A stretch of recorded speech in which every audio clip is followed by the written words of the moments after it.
হাজারো মানুষের তুচ্ছ তাচ্ছিল্যর থেকে বড় হচ্ছে তোমার বাবার পরিশ্রমের মূল্য।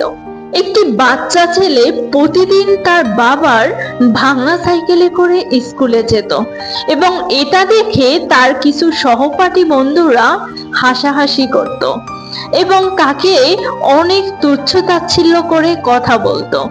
এই বিষয়টি শুনে ওই ছেলেটি প্রতিনিয়ত মন খারাপ করত এবং সেই বিষয়টা নিজের ভিতরে ধরে রাখতো। একদিন তার বাবাকে গিয়ে ওই বাচ্চা ছেলেটি বলল, বাবা, তুমি আমার জন্য এতটা কষ্ট করো, তুমি চাইলে তো একটা বাইক কিনতে পারো।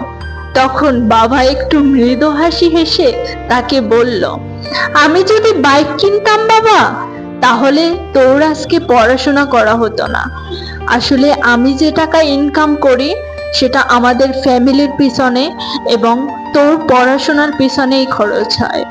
সুতরাং আমি যদি বাইক কিনি তাহলে তোর পড়াশোনা সম্ভব নয়। তো বন্ধুরা, আজকের এই গল্পটি থেকে আমরা শিখতে পারি, যে বাবা চুপচাপ অফিসে যায়, রাত জাগে, ঘুমোয় না, সেই বাবার কষ্টের মুখের কারণেই আজকে আমাদের হাসি মুখ।